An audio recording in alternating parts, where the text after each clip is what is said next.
제4장 극렬한 풀무불. 다니엘과 그의 친구들이 바벨론 왕을 섬기게 되던 그 해에 이 히브리 청년들의 성실성을 시험함으로써 우상을 숭배하는 민족 앞에서 이스라엘 하나님의 권능과 신의를 증거하는 일이 있었다. 느부갓네살 왕이 장래 일을 생각하고 있을 때에 이상한 꿈을 꾸고 그로 인해 크게 번민하여 잠을 이루지 못하였다. 그러나 그날 밤의 이상이 매우 깊은 인상을 마음에 남겼지만은 그 자세한 내용을 다시 돌이켜 생각할 수가 없었다. 그는 술객과 점장이들을 불러서 자신의 꿈을 말하고 또 그것을 해석해 주는 자에게는 큰 부귀와 영광을 주겠노라고 약속하였다. 그러나 그들은 왕이 그 꿈을 종들에게 이르시면 우리가 해석하여 드리겠나이다 라고 말하였다. 왕은 만일 그들이 참으로 그 해석을 보일 수 있을 것이면 그 꿈도 역시 말할 수 있을 것을 알았다. 주님께서는 바벨론 박사들의 허식을 드러내기 위하여 당신의 섭리로 느부갓네살 왕이 이 꿈을 꾸고 그 두려운 인상이 그의 마음에 남아있는 채로 꿈의 모든 세세한 내용을 잊어버리게 하셨다. 그 왕은 매우 노해서 주어진 시간 안에 그 꿈을 알리지 못하면 모두를 죽여버리겠다고 위협했다. 다니엘과 그의 친구들도 그 거짓 예언자들과 함께 죽게 되었다. 그러나 다니엘은 그의 생명을 걸고 감히 왕의 앞에 나아가 그 꿈과 해석을 보여드릴 수 있도록 말미를 달라고 간언하였다. 그 요청에 왕은 동의하였다. 그래서 다니엘은 그의 세 친구들을 모으고 합심하여 빛과 지식의 근원이신 분께 지식을 구하면서 그들의 문제를 하나님께 내어놓았다. 비록 그들이 유혹으로 둘린 왕궁에 살고 있었지만 하나님께 대한 그들의 의무를 잊지 않고 있었다. 그들은 어디에 있든지 하나님의 섭리가 그들과 같이 한다는 사실, 곧 진리와 의무에 따르는 요구에 응하면서 하나님의 사업을 하고 있다는 사실을 강하게 의식하고 있었다. 그들은 하나님을 확신하였다. 그들은 난관과 위험에 처할 때에 하나님을 향하여 힘을 구했으며 또한 하나님께서는 그들을 언제나 변함없이 도우셨다. 비밀이 드러남. 하나님의 종들은 헛되이 하나님께 탄원하지 않았다. 그들은 하나님을 영화롭게 하였고 하나님께서는 시련의 때에 그들을 존귀히 하셨다. 그 비밀이 다니엘에게 계시되었고 그는 서둘러 왕을 만나기를 요청하였다. 이제 그 유대의 포로는 태양이 비추어 온 이래 지상 최대의 강력한 제국의 왕의 앞에 섰다. 그 왕은 부와 영광 가운데서도 크게 번민하고 있었지만 유배된 이 청년은 그의 마음 가운데 하나님을 모시고 평화와 행복감을 느끼고 있었다. 다니엘이 그의 우수함과 뛰어난 지혜를 나타내어 그 자신을 높일 수 있는 시간이 있다면 지금이 바로 그때인 것이다. 그러나 그는 첫째로 지혜의 근원이신 하나님을 높이고 자신의 영광을 부인하려 했다. 왕의 물으신 바 은밀한 것은 박사나 술객이나 박수나 점장이가 능히 왕께 보일 수 없으되 오직 은밀한 것을 나타내실 자는 하늘에 계신 하나님이시라. 그가 느부갓네살 왕에게 후일에 될 일을 알게 하셨나이다. 왕은 그 꿈의 세밀한 내용이 재생되는 것을 엄숙하게 유념하여 듣고 그것이 성실하게 해석될 때에 그 꿈을 하나님께서 주신 계시로 믿을 수 있다고 느끼게 되었다. 밤에 이 계시 가운데 전해주신 엄숙한 진리는 그 왕의 마음 가운데 깊은 감명을 주어서 그는 겸비와 두려운 마음으로 엎드려 경배하며 너희 하나님은 참으로 모든 신의 신이시여 모든 왕의 주제시로다. 또 은밀한 것을 나타내시는 자시로다 라고 말하였다. 금신상. 하늘로부터 직접 내려온 빛이 느부갓네살 왕에게 비치게 되어 그는 얼마 동안 하나님을 두려워하는 마음을 가지게 되었다. 그러나 수년 동안 계속 번영을 누리게 되자 그의 마음은 자만심으로 가득 찼으며 살아계신 하나님을 잊게 되었다. 그는 더욱 더해가는 열성과 고집으로 다시 우상 숭배를 시작했다. 그는 꿈에 본 우상을 만들기 위하여 전쟁에서 노획한 보물로 금신상을 만들고 그것을 두라 평지에 세워 모든 주권자들과 백성들에게 절하도록 하고 이를 범하면 죽일 것이라는 명령을 내렸다. 이 신상은 높이가 약 90피트이며 넓이가 9피트였고 우상을 숭배하는 백성들이 보기에는 그 모양이 당당하고 위엄있게 보였다. 그 신상의 낙성식에 왕국의 모든 관원들이 모여 모든 악기 소리에 맞춰 엎드려 경배하라는 포고문이 내려졌다. 누구든지 이 일을 하지 않는 자는 즉시 극렬히 타는 풀무불 가운데 던짐을 당할 것이었다. 그 낙성식 날이 되어 많은 사람들이 모였다. 그때의 왕이 바벨론 지방을 다스리게 하였던 히브리인 세 사람이 그 신상에게 절하지 않았다는 말이 왕에게 전달되었다. 이들은 왕이 사드락과 메삭과 아벤누고라고 부르던 다니엘의 세 친구들이었다. 왕은 경노하여 그들을 그의 앞에 불러 세우고 극렬한 풀무불을 가리키면서 그들이 자기의 뜻에 순종하지 아니하면 처벌하겠다고 말하였다. 왕의 위협은 아무런 소용이 없었다. 왕은 이 고결한 사람들이 섬기는 만국의 대주제께 대한 충성을 돌이키게 할 수는 없었다. 그들은 부조들의 역사 가운데서 하나님께 불순종하는 것은 수치와 재난과 파멸을 가져온다는 사실, 곧 하나님을 경외하는 것이 지혜의 시초가 될 뿐만 아니라 모든 참된 번영의 기초가 됨을 배웠다. 그들은 조용히 그 불타는 풀무불과 우상 숭배자들을 바라보았다. 지금까지 하나님을 신뢰해 왔으며 하나님께서는 지금 그들을 버리지 않으실 것이다. 그들은 공손하면서도 결정적인 대답을 하였다. 왕이여, 우리가 왕의 신들을 섬기지도 아니하고 왕의 세우신 금신상에게 절하지도 아니할 줄을 아옵소서.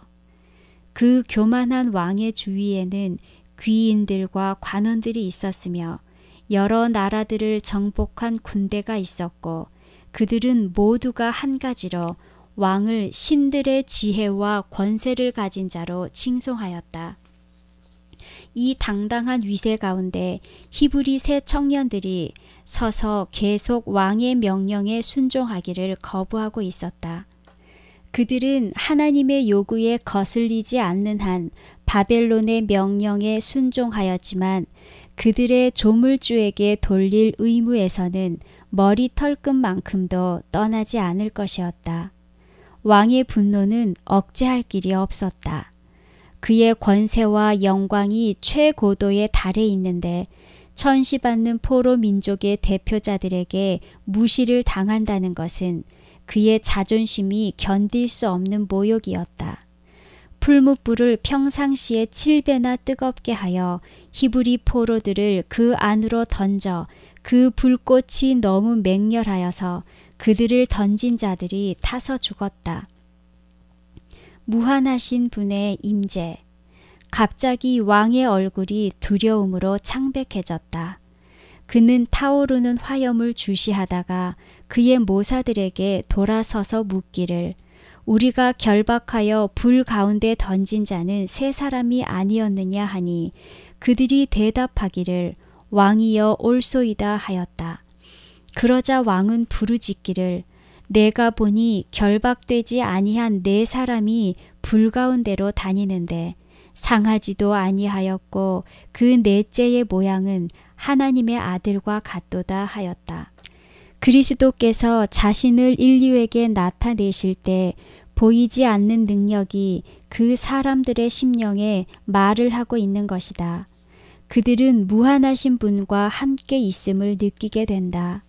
하나님의 위엄 앞에서 왕과 귀족들은 떨며 살아계신 하나님께서 모든 권세 위에 존재하신다는 사실을 인정한다.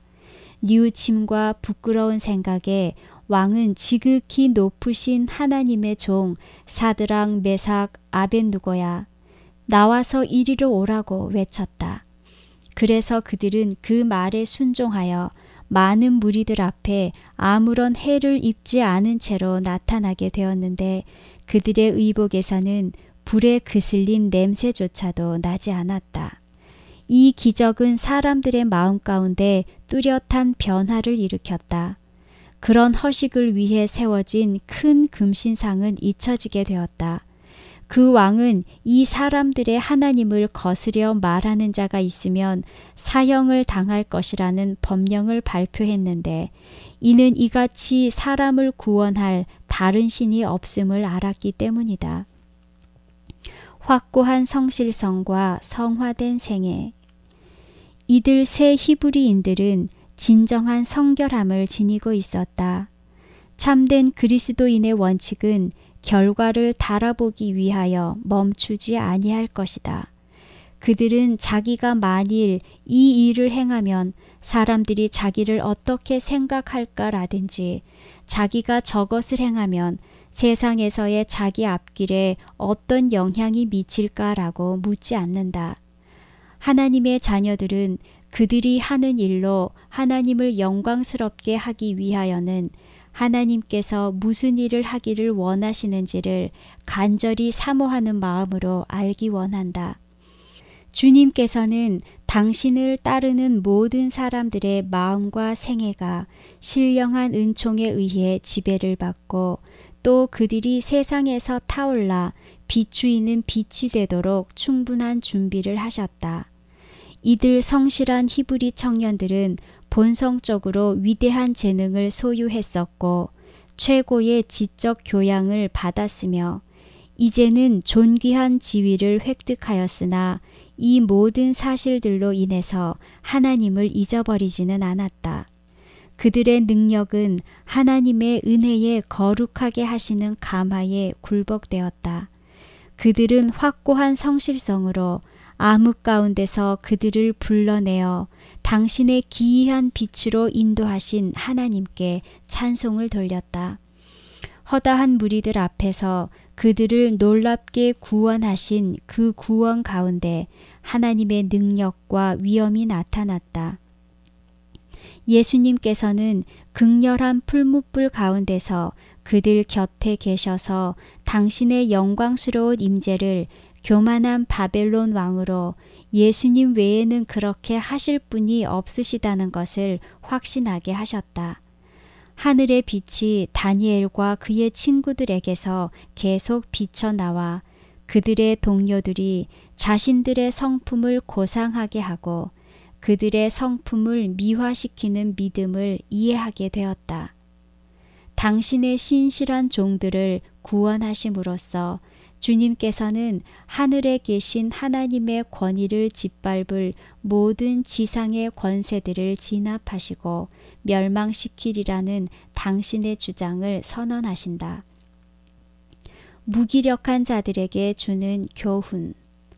하나님을 위하여 무기력하고 우유부단하며 비겁한 자들에게 어떠한 교훈을 여기에 주셨는가? 위협과 위험에도 불구하고 의무를 저버리려 하지 않을 자들에게 얼마나 격려가 될 것인지. 이들의 성실하고 견고한 품성은 그들이 높은 영예를 주장하려고 생각지 않을지라도 성화에 대한 좋은 본보기가 된다.